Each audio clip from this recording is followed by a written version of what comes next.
മലപ്പുറം കാളികാവിലെ ആളെക്കൊല്ലി കടുവയ്ക്കായുള്ള നിർണായക തിരച്ചിലിനിടെ കുങ്കിയാന ഇടഞ്ഞു. പാപ്പാനെ എടുത്തെറിഞ്ഞ് കുങ്കിയാന കുഞ്ചു. കഴുത്തിന് പരിക്കേറ്റ പാപ്പാനെ ആശുപത്രിയിലേക്ക് മാറ്റി. ക്യാമറയിൽ കടുവയുടെ ചിത്രം പതിഞ്ഞ സ്ഥലം കേന്ദ്രീകരിച്ച് ദൗത്യ സംഘം.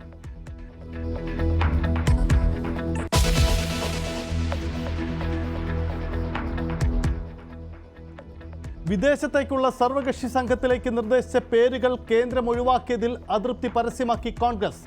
രാജ്യസുരക്ഷയിലും BJP രാഷ്ട്രീയം കളിക്കുന്നുവെന്ന് വിമർശനം. നിർദ്ദേശിച്ചവരെയെല്ലാം സംഘത്തിലുണ്ടാകുമെന്നും കോൺഗ്രസ്. ഇന്ത്യയെ അനുകരിച്ച് സർവകക്ഷി സംഘത്തെ അയക്കാൻ പാകിസ്ഥാനിലും നീക്കം.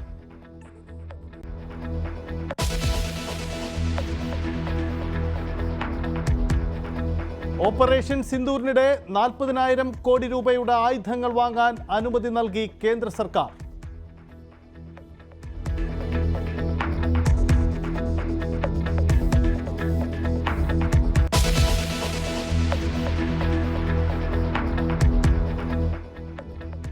PSLV C-61 വിക്ഷേപണം പരാജയം. ഭൗമനിരീക്ഷണത്തിനുള്ള EOS-9 ഉപഗ്രഹം ഭ്രമണപഥത്തിൽ എത്തിക്കാനായില്ല. ദൗത്യം പാളിയത് രണ്ടാം ഘട്ടത്തിന് ശേഷം പരിശോധിക്കുമെന്ന ISRO ചെയർമാൻ V. നാരായണൻ.